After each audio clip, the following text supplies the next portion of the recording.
बांकीपुर विधानसभा उपचुनाव को लेकर के बीजेपी ने कमर कस ली है। इसको लेकर के पार्टी कार्यालय में अहम बैठक हुई और बैठक में पूर्व केंद्रीय मंत्री रविशंकर प्रसाद, विधायक संजीव चौरसिया और साथ ही जीवेश मिश्रा सहित कई पदाधिकारी शामिल हुए। नेताओं ने चुनावी रणनीति, संगठन की तैयारी और साथ ही बूथ स्तर पर अभियान को लेकर के विस्तार से चर्चा की है। कार्यकर्ताओं को अधिक सक्रिय होकर के मतदाताओं के बीच पहुंचने का निर्देश दिया गया है। इसके अतिरिक्त बांकीपुर को पार्टी ने 10 मंडल में बांट रखा है।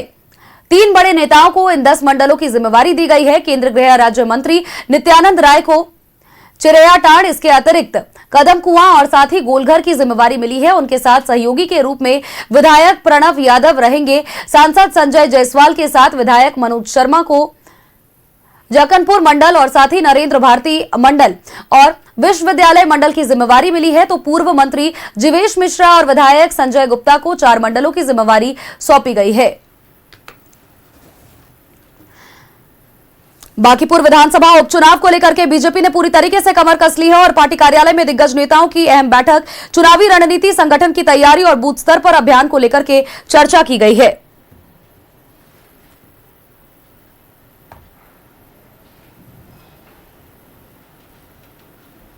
कार्यकर्ता ड्राइविंग सीट पर ही रहते हैं, इसलिए ये कोई बात नहीं है। सभी हुनर से परिपूर्ण रहना चाहिए आदमी को। बांकीपुर मैं एक लाइन में प्रतिक्रिया देना चाहता हूं, रिजल्ट का इंतजार करिएगा। बांकीपुर प्रचंड बहुमत के साथ बीजेपी चुनाव जीत। मैंने कहा ना कि मैंने एक ही लाइन, आपने पूछा बांकीपुर में क्या होगा, तो इससे सीधी सधी हुई प्रतिक्रिया नहीं हो सकती है कि रिजल्ट का इंतजार करिएगा। प्रचंड बहुमत के साथ भारतीय जनता पार्टी चुनाव। और बांकीपुर विधानसभा उपचुनाव का रण रोचक हो चुका है। अभिषेक कुमार के नामांकन वापसी लेने के बाद नीरज कुमार को बीजेपी प्रत्याशी बनाने पर नई सियासी बहस छिड़ चुकी है और विपक्ष लगातार एनडीए पर हमलावर है। रिपोर्ट के जरिए समझिए।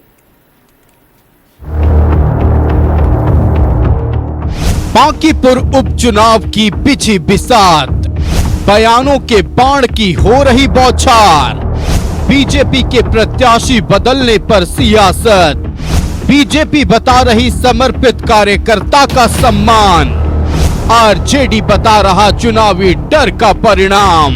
बांकीपुर विधानसभा उपचुनाव के रण की सियासी बिसात बिछ चुकी है।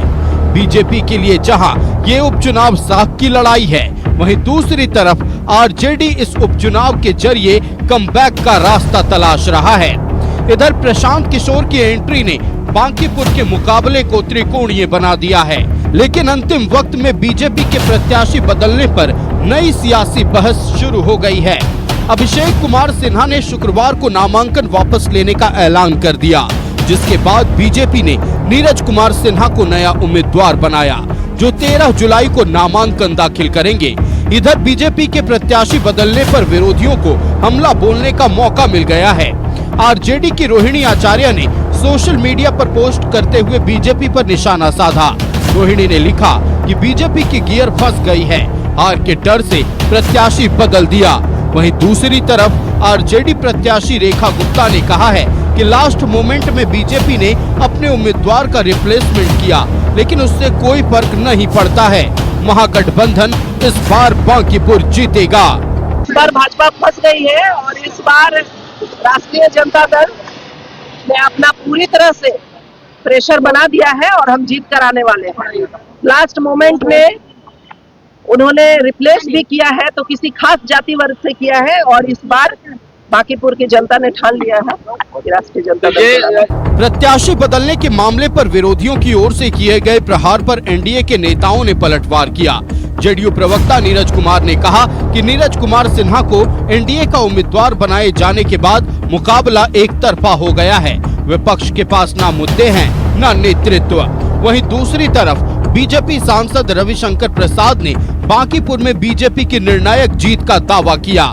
इधर बीजेपी के प्रदेश अध्यक्ष संजय सरावगी ने नीरज कुमार सिन्हा के नामांकन की जानकारी साझा की और उम्मीदवार बनाया है नीरज, मंडल अध्यक्ष। नीरज का अर्थ होता है कमल, और कमल भाजपा का निशान है, जो एनडीए का संयुक्त प्रत्याशी है। तो ऐसी स्थिति में विपक्ष इस बात के लिए चिंता करे कि नीचे से फर्स्ट कौन करिएगा। मुकाबला में तो खैर नहीं है, मुकाबला में बहुत ही अंतराल है, लेकिन विपक्ष केवल ढकोसलेबाजी कर करके, अरे आपके पास न मुद्दे हैं न नेतृत्व है। जी को बांकीपुर का प्रत्याशी बनाया है। नीरज जी हम लोग के बहुत प्रामाणिक कार्यकर्ता हैं। उनका पूरा परिवार जनसंघ के समय से विचारधारा के लिए जुड़ा रहा है। नीरज जी भी बूथ और मंडल के कार्यकर्ता रहे हैं। सादगी भरा जीवन है उनका। मेरी बहुत शुभकामना है और पूरे कार्यकर्ता और जनता उत्साह से लगेंगे और बहुत निर्णायक जीत होगी। जो हमारे भारतीय जनता पार्टी के एनडीए के प्रत्याशी हैं नीरज कुमार सिन्हा जी, तो बांकीपुर के एक सामान्य कार्यकर्ता के नाते वो काम कर रहे हैं। 13 तारीख को अपना नामांकन करेंगे। 13 जुलाई बांकीपुर विधानसभा उपचुनाव के नामांकन की आखिरी तारीख है। 13 तारीख को ही बीजेपी प्रत्याशी नीरज कुमार सिन्हा और जनसुराज के प्रत्याशी नामांकन दाखिल करेंगे। लेकिन उपचुनाव को लेकर जिस तरह से बयानबाजी का दौर चल रहा है, उससे यह रण पूरी तरह रोचक हो गया है। हालांकि बांकीपुर की जनता ने किस पर भरोसा जताया है, ये 3 अगस्त को ही पता चलेगा। Bureau report, news 11 Bharat, Patna.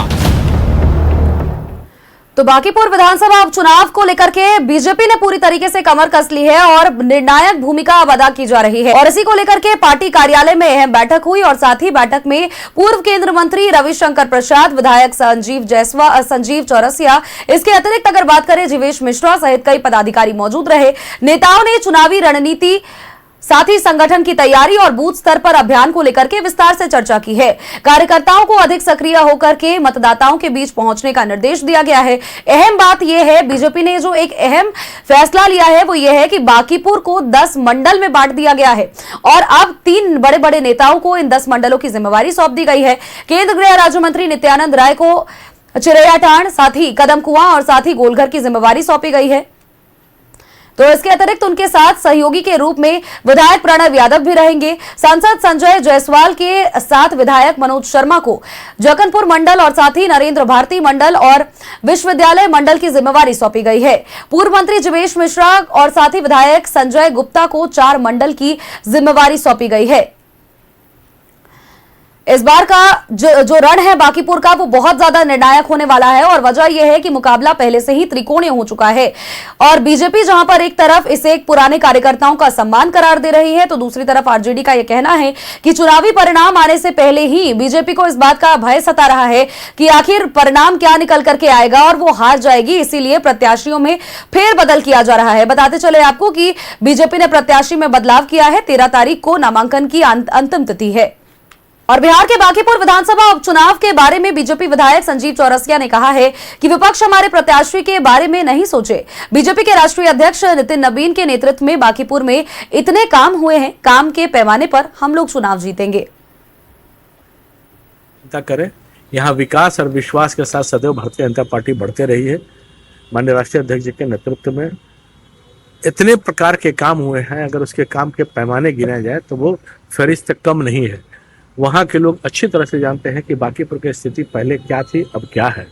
विकास की अनेक योजनाएं, डबल फ्लाईओवर से लेकर शौचालय के निर्माण से लेकर अलग अलग, यानी कि सब प्रकार के विषय को लेकर, जिन विषयों को लेकर विकास और विश्वास मैं बार बार कहता हूँ, उन विषयों को लेकर विजय पताका सुनिश्चित है, सुनिश्चित रहेगी। जनता जानती है कि एनडीए और भारतीय जनता पार्टी के ही विकास के साथ हम भर सकते हैं, क्योंकि आरजेडी के शासन काल में लोगों ने देखा है क्या क्या, कब कब, कैसे कैसे क्या हुआ है। वो मन का संशय लोग भूला नहीं है। और बांकीपुर उपचुनाव में बीजेपी के उम्मीदवार बदले जाने पर रेखा गुप्ता का बयान सामने आया है। आरजेडी उम्मीदवार रेखा गुप्ता ने कहा है कि लास्ट मोमेंट में बीजेपी ने अपना उम्मीदवार का रिप्लेसमेंट कर दिया है, लेकिन उससे कोई फर्क नहीं पड़ता है। महागठबंधन इस बार बांकीपुर जीतेगा। जनता ही मेरे साथ है इस बार, तो एक क्या वो कितने प्रत्याशी बदल ले, ऐसा नहीं है। काय समाज अगर आप देखें तो 10,000 से भी नीचे उनके वोट है और फिर भी वो उसी जाति को बार बार रिप्लेस भी किया, तो उन्होंने उसी जाति से किया। तो इस बार बाकी की जातियां उनके खिलाफ है और इस बार वो उन्हें उनका रास्ता दिखा नहीं, गायब नहीं है, वो लगातार हमारे साथ है, वो लगातार उनका मार्गदर्शन हमें मिल रहा है और वो आने वाले दिनों में कैंपेन में भी आपको, जब जनता ही मेरे साथ है इस बार, तो एक क्या वो कितने प्रत्याशी बदल ले, ऐसा नहीं है। और बांकीपुर विधानसभा उपचुनाव को लेकर के बीजेपी ने पूरी तरीके से कमर कस ली है और अपनी तैयारियां पूरी रखी है। इसको लेकर के पार्टी कार्यालय में अहम बैठक आयोजित की गई। बैठक में पूर्व केंद्रीय मंत्री रविशंकर प्रसाद, विधायक संजीव चौरसिया और साथ ही जीवेश मिश्रा सहित कई पदाधिकारी भी इस बैठक में मौजूद रहे। नेताओं ने चुनावी रणनीति, संगठन की तैयारी और बूथ स्तर पर अभियान को लेकर के विस्तार से चर्चा की है। कार्यकर्ताओं को अधिक सक्रिय होकर के मतदाताओं के बीच पहुंचने का निर्देश दिया है और जन जन तक अपनी भावनाओं को पहुंचाने का भी निर्देश दिया गया है। बांकीपुर को पार्टी ने 10 मंडल में बांट दिया है और सबसे बड़ी बात यह रही है, बीजेपी की तैयारी का सबसे अहम एजेंडा यह है कि इन 10 मंडलों को बांटा गया है 3 बड़े बड़े नेताओं के बीच में। देखिए, बांकीपुर विधानसभा उपचुनाव को लेकर के हम जिक्र कर रहे हैं, तो इसको लेकर के बीजेपी ने अपनी तरफ से तैयारियां सुनिश्चित कर रखी है और इसी को लेकर के पार्टी कार्यालय में अहम बैठक भी हुई। बैठक में पूर्व केंद्रीय मंत्री रविशंकर प्रसाद, इसके अतिरिक्त विधायक संजीव चौरसिया और साथ ही जीवेश मिश्रा सहित कई पदाधिकारी भी मौजूद रहे। हमारे साथ हमारे स्टेट हेड संतोष जी जुड़े हुए हैं, अधिक अपडेट्स के साथ उनका रुख कर लेते हैं। संतोष जी, सबसे पहले तो देखिए, बांकीपुर विधानसभा उपचुनाव की हम बात करते हैं, मुकाबला त्रिकोणीय है और ऐसे में बीजेपी ने जब एन मोमेंट पे जाकर के लास्ट मोमेंट पे अपने प्रत्याशी में फेरबदल किया है, तो बहुत सारे सवाल खड़े हो रहे हैं। जी सोनल जी, आपने सही कहा। ये सवाल जो है मतदाताओं के बीच में काफी तैर रहे हैं। सबसे बड़ी बात है कि प्रशांत किशोर के पेपर बम से अब भाजपा भी दहशत में आ गया है। सबसे पहले जो अभिषेक बंटी को जो टिकट दिया गया था, उनके बारे में प्रशांत किशोर ने पूरी तैयारी कर ली थी। आपको याद होगा कि 2025 का जो विधानसभा चुनाव था, प्रशांत किशोर, मंगल पांडे, अशोक चौधरी सहित कई बड़े नेताओं के खिलाफ पेपर बम फोड़ा था और इस बार भी उन्होंने तैयारी की थी। बातें लीक हुई, भाजपा तक पहुंची और भाजपा ने प्रत्याशी बदल दिया। अब दूसरे प्रत्याशी जो नीरज कुमार जी आए हैं, उनका बायोडाटा कुछ दिन पहले सोशल मीडिया पर भाजपा ने डाला था, जिसमें उनकी जन्म तिथि 1994 थी और सदस्यता उन्होंने 2006 में ली थी। इसको लेकर फिर से सवाल उठना शुरू हो गया, तो अभी कुछ देर पहले फिर से बायोडाटा को चेंज किया गया है और बायोडाटा फिर से फेसबुक पर डाला गया है। तो कुल मिला के यूं कहिए कि पीके का दहशत जो है सभी राजनीतिक पार्टियों में है और भाजपा ने जिस तरीके से अब तैयारी शुरू की है कि पीके को कैसे मात देना है, किस तरीके से चुनाव लड़ा जाए, इसके लिए बड़े बड़े नेता जो है बांकीपुर उप विधानसभा चुनाव जो हो रहा है उसको लेकर अब क्षेत्र में उतरने की तैयारी कर रहे हैं। आज जो बैठक हुई है उसको पूरे विधानसभा को 10 मंडल में बांट दिया गया है, जहां दिग्गजों की ड्यूटी लगाई गई है कि कैसे मतदाताओं को अपने पक्ष में किया जाए।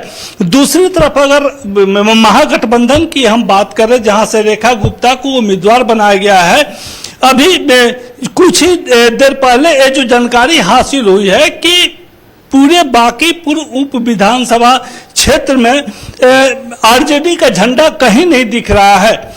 जन सुराज और भारतीय जनता पार्टी का ही झंडा लगा हुआ है। दूसरी तरफ आज महागठबंधन की जबरदस्त बैठक भी हुई है, जिसमें तेजस्वी यादव नदारत थे। उनके बारे में कहा जा रहा है कि वो विदेश के सैर पर गए हुए हैं।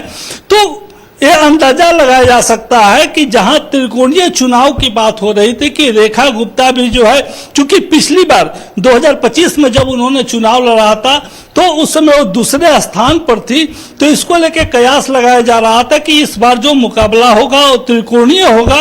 लेकिन अब यह स्पष्ट सामने नजर आ रहा है कि ये जो चुनाव है पीके बनाम भाजपा के बीच में ही सिमट कर रह जाएगा और क्षेत्र में पीके और भाजपा को लेके मतदाताओं में काफी चर्चा है और पीके लगातार अपनी कैंपेनिंग कर रहे हैं कि किस तरीके से खासकर इस विधानसभा क्षेत्र में जो है कायस्थ उम्मीदवारों की काफी बढ़त है और उन्हीं के द्वारा किसी भी जो भी प्रत्याशी जीतता रहा है वहां से उनका निर्णायक वोट होता है। तो पीके की ये कोशिश है कि कायस्थ समाज के लोग और खासकर जो युवा समाज के लोग हैं बांकीपुर विधानसभा क्षेत्र में, उनको अपने पक्ष में करने के लिए, हालांकि भारतीय जनता पार्टी इस बात को लेकर आश्वस्त है कि उसका जो चुनाव होता है नरेंद्र मोदी और अमित शाह के चेहरे पर चुनाव लड़ा जाता है और खासकर उस विधानसभा क्षेत्र में नितिन नवीन ने काफी काम किया है, तो इसको लेकर भाजपा आश्वस्त है।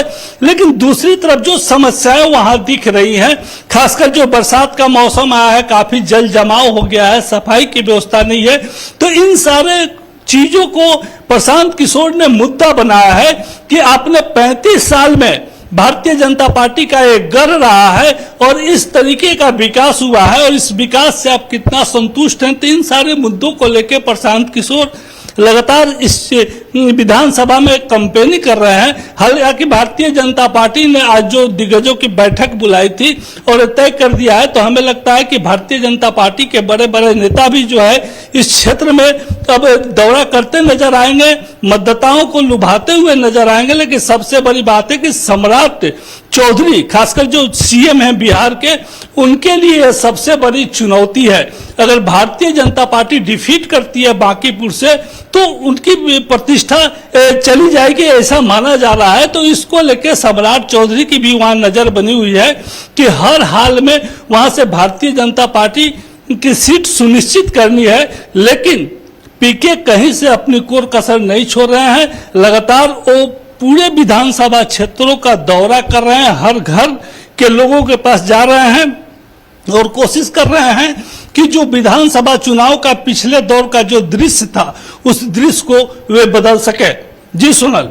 बिल्कुल संतोष जी, और देखिए जिस तरह से लास्ट मोमेंट पे, क्योंकि हम लगातार जानकारियां आप दे भी रहे हैं हमको, ये तो जरूर समझ में आ रहा है कि फिलहाल तैयारियां बहुत सही तरीके से चल रही है। लेकिन इन सभी चीजों के बीच अगर देखा जाए तो बीजेपी ने चूंकि एंड मोमेंट पे जाकर के अपने प्रत्याशी को बदला है और इसके बाद चूंकि पहली जो तैयारियां थी उसके बाद से तुरंत ही जाकर के प्रत्याशी का नाम घोषित कर दिया गया। तो ऐसे में यह भी सवाल एक पैदा हो रहा है कि तुरंत प्रत्याशी बदले जाने को लेकर के जनता के मन में बहुत सारे नए विचार भी पैदा हो सकते हैं। चलिए, बहुत बहुत शुक्रिया तमाम जानकारियां दर्शकों तक साझा करने के लिए।